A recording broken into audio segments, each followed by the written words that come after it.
Santa Claus is after me. My wrists ached as I swung the hammer down for what had to be the 10th or 12th time. Each time the head of the hammer met the head of the Santa, the sound got softer and wetter, and my hands were starting to get slick with sweat and blood as I staggered back to look at my handiwork. Had I done it? Was he dead? Was it over? But no! That's when I heard it. A stealthy ripping of fabric further down, a darker smear of blood against the red velvet of his pants, and right where his ass crack would be, a black rip as something gray and shiny shot out of the gap in between my legs. Screaming, I leapt halfway up the nearby dumpster and scrabbled the rest of the way over the side, terrified that the thing I'd seen would follow me in there. But no, either it couldn't or it didn't want to, because I could still see its dark silhouette further down the alleyway, peering out from around a stack of broken crates. It seemed to be looking at me, though I couldn't see its eyes. Couldn't say for sure it even had eyes. We stayed like that, staring across the ruined corpse of the red bucket Santa, his head caved in and his ass blown out, for what felt like an hour, and then it suddenly turned and scampered away. It took me another 10 minutes before I could make myself leave the dumpster. I only left then because I knew someone would find the body eventually, and if I was 5 feet away and covered in his blood, there was only one way things would go. Jail, probably followed by some kindly-looking old Santa coming to visit the inmates. Without weapons or a way to run, I'd be dead before the cops could even try to stop him. So I wiped off the blood with trash from the dumpster, zipped up my jacket and pulled my socks up over the cuffs of my jeans before climbing out and stepping around the body. It was hard not to run out to the street, but I didn't want to raise any unnecessary suspicions. Cold air burning in my chest with each panic breath, I forced myself to walk slowly out to the sidewalk and turn away from the direction that would take me home. I didn't have a clear plan for why I took a strange route. Part of it was the vague idea of losing the gray thing if it was following me, though I didn't know that it was. So far, I'd been attacked by 3 different Santas over the last week, but none of them had tailed me as far as I knew, just stalked me for a little while and then jumped me when I was alone. Flagging down a cab, I gave a small, bitter laugh. Over the last week, 3 Santas had tried to kill me. Or at least something that was getting inside of them. I glanced down at the blood around the edge of my nails before stuffing my hand back in my pocket. Over the last week, either the world had gone insane or I had. Either way, I was fricked. 5 days earlier. Looks like Santa must be pissed at you. I glanced up at where Bree was propped up against the customer service counter, smirking at me. What? What do you mean? She hooked a thumb over her shoulder towards a figure slowly trundling along with a few cases of canned vegetables on a hand truck. He put coal in your stocking. She started snorting laughter as Cole Hansen wandered around the corner of an aisle and out of sight. Shooting her a dark look, I shook my head. No freaking way. They put him back on restock now? Half the store's cleaned out and he takes forever. Still chortling, she gave a shrug. Yeah, I guess with so many people being off already, I told Ted he shouldn't hire so many college kids.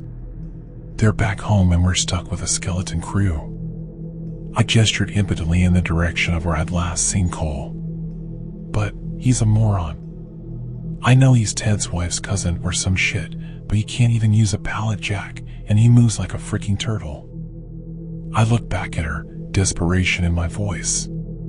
Is anyone else working stock? Her face grew more serious as she looked at me with something approaching sympathy.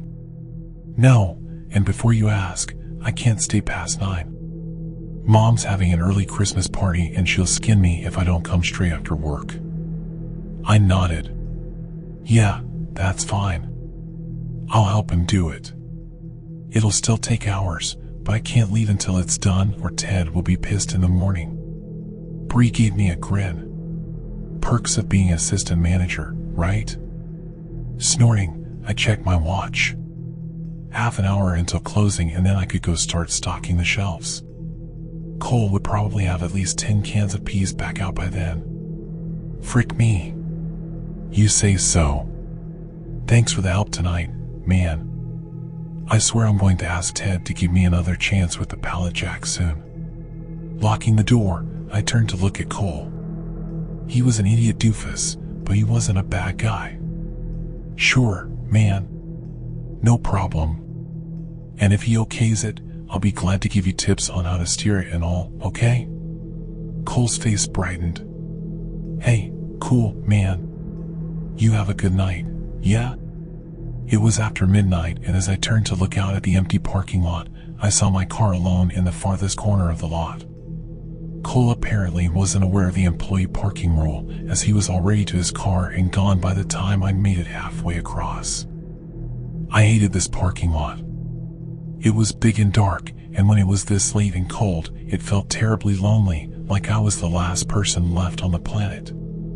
Maybe that's why I felt a moment of relief when I heard footsteps behind me. Glancing back, that chill froze in my chest and slid down into my belly. It was a short, fat man dressed up like Santa Claus, walking slowly in my wake across the deserted lot. It wasn't that it was the wrong time of year, it was just a week until Christmas, after all, but why was he out there so late? And why was he following me, slow and quiet, like he was trying to sneak up on me? Trying to dispel the nervous awkwardness I felt, I lifted my hand in a wave as I sped up my pace. "Hey there, Santa." He didn't say anything or wave back. Instead, he stopped dead still for a moment, staring at me with eyes that I couldn't see so much as feel, but that felt hot and crazy as they bored into me. It wasn't like I had a real thought process after that. Just an autonomic response of "frick this," and then I took off running toward my car. The asphalt was icy and uneven in spots, but I managed to keep my footing. Glancing back once, I saw that he was no longer standing and staring. Instead, he was running hard and fast with his head down like a linebacker or a charging bull. Hard and fast toward me. Despite his size and heft, he might have caught me before I got in my car if he hadn't slipped. But his black boot hit a patch of ice and he slid down onto his face with a soft grunt. I got in my car and looked in my side mirror as I locked the door. He was already getting back up, his face scraped up and his white beard quickly turning red with blood. Oh frick. I cranked the car and made the quick choice to drive forward over the curb instead of backing out and either hitting him or putting myself more into his reach. I made it onto the road with a scraping thud and started to drive away, my hot, panic breaths fogging up the windshield so much I could barely see as I picked up speed and reached the intersection.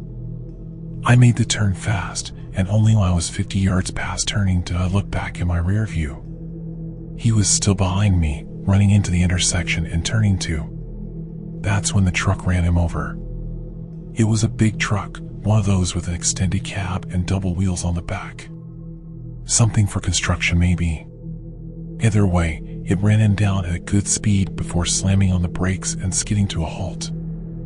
I had slowed to a crawl but didn't stop, as I didn't want my brake lights lighting up and calling more attention to myself. A man got out. It was hard to say at a distance, but the lights were decent on that street and the guy looked to be young to middle-aged. He ran up to the Santa's body and then I heard him scream. At first I thought it was just he was upset at what had happened or the shape of the man's body, but then he started running away, jumping back in his truck and driving off. I did the same. I was shaking terribly, and it took me twice as long as normal to make my way home, but even when I got inside and locked my door, my mind and pulse wouldn't stop racing. Part of it was just the strangeness of the whole thing, but that wasn't all. It was that when the truck guy had screamed and ran, he hadn't looked like he was running from the scene of running down another person. If he'd been doing that, I figured he would have just focused on getting to the truck or maybe glanced around to see if anyone had seen him do it. But that wasn't what he had done. He'd been looking back behind him, not back at the body, but closer to him and lower to the ground. Like something was chasing him.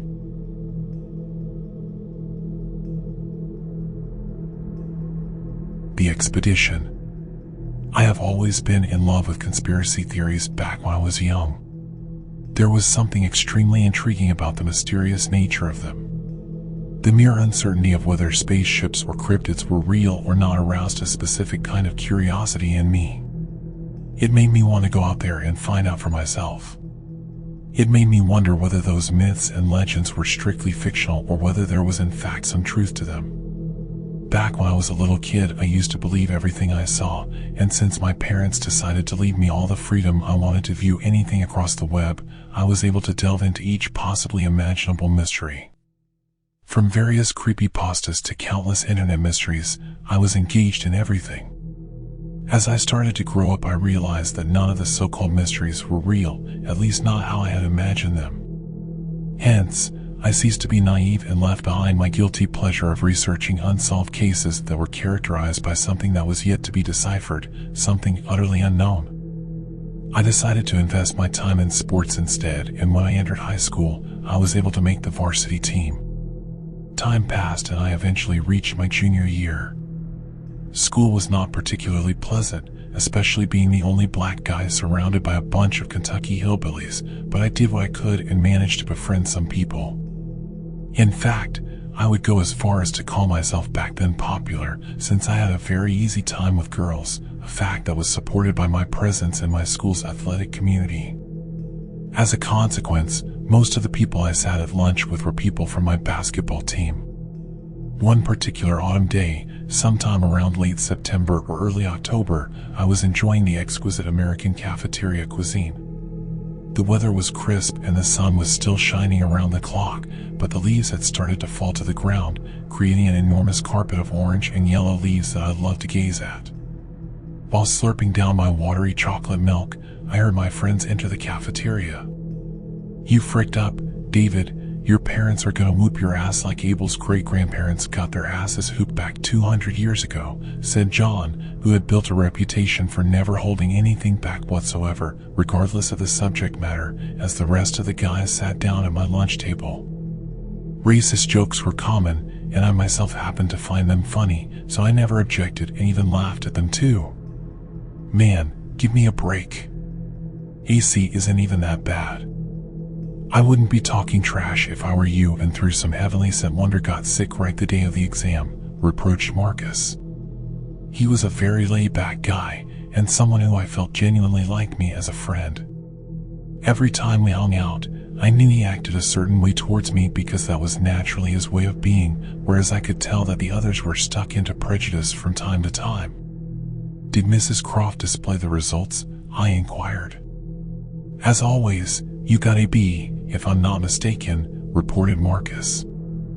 I was content with the feedback, because I never really tried hard academically, to be frank. As long as I passed, I didn't care about getting exceptional grades or moving on to study at a prestigious college. This was mostly due to me relying on sports to give me a scholarship. I didn't really care which one, as long as I could play basketball and get my degree. A few minutes into our deeply philosophical debates regarding the butts of the girls in our grade, Marcus mentioned something Mrs. Croft had pointed out earlier in the day, which I omitted as I was clearly too concerned with playing web games on my Chromebook. "We're going to Indianapolis next week. It's supposed to be some school expedition for educational purposes or some shit of that sort, I guess." "What the frick are we going to learn from driving across cornfields and barns for a couple of days?" asked John in his typically unapologetic manner. "You act as if Kentucky is some place covered by skyscrapers and highways. To me it's just a couple of days without school, and I'd take no school over school every single day in the calendar," said Marcus. Suddenly, I felt as if something struck me. Indiana, I thought. Immediately, I remembered hearing about something in the news a few days ago. "I heard there's some sketchy stuff going over there," I pointed out. "I saw it on the TV earlier this week. 3 die in human sacrifice. Police suspect a murderous group to be on the run." The whole lunch table broke out in laughter. "Seems to me like Buddy has mistaken Indiana for India or something.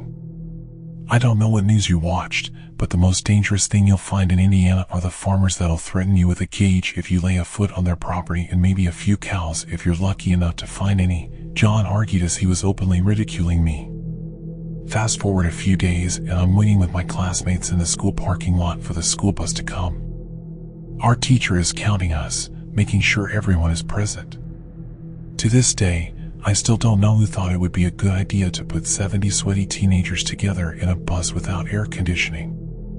Add to this that the bus was nearly in shambles, as our school district couldn't afford a new one, and the fact that it was shaking worse than a southerner that goes up to New York for the first time, and you end up with a recipe for disaster, not to mention that the drive was about 4 hours long. We all give our horrendous attempts at what I will call freestyle rap in the back of the bus and listen to music on the speakers. Some of the guys try to get something going with the girls, but all we can do is hold back our laughter as we watch them fail horribly. Everything that could happen on that bus would happen. We were just trying to keep ourselves entertained. Right upon exiting Louisville, maybe 20 to 30 miles into Indiana territory, my sleep gets disrupted by a brusque break, and I can feel my stomach moving up my thorax from the shock my body absorbed upon being propulsed in the air. What the hell happened? I asked, my eyes blinded by the afternoon sun. Freaking redneck roads, that's what happened, I hear someone from the left side mutter. The bus driver pulls up to the right, gets out of the bus, and takes a quick look at it. I experienced that uncomfortable feeling when you know some bad news is about to be announced, but everyone in the room is still possessed by a visible glimmer of hope. We popped a tire. We'll have to call a tow truck, pointed out the driver who, despite being a woman, looked like a 250-pound NFL linebacker. The dissatisfaction was written all over the students' faces, but there was really nothing we could do about it at that time but wait. We fool around, pass the time, but no tow truck shows up. The sun begins to set and everyone is obviously distressed. Luckily for us, there was a motel a couple hundred yards off the spot we stopped at on the highway.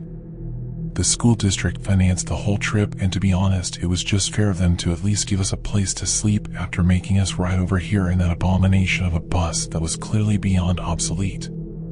After walking for around 5 minutes, we arrived at the motel. The teacher makes the basic rules clear: no boys in the girls' rooms and vice versa, no alcohol or cigarettes, no smoking pot.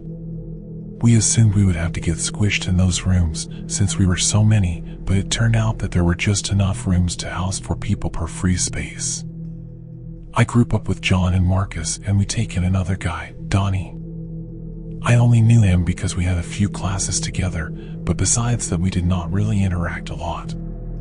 He also turned out to be very temperamental and would get angry very easily, so I tried to avoid him as much as I could. In any case, John and Donnie decide to go down to the gas station to convince someone there to get beers for them. In the meantime, I'm stuck in the room with Marcus. It was not a particularly eventful evening, so I decided to turn on the TV. No signal.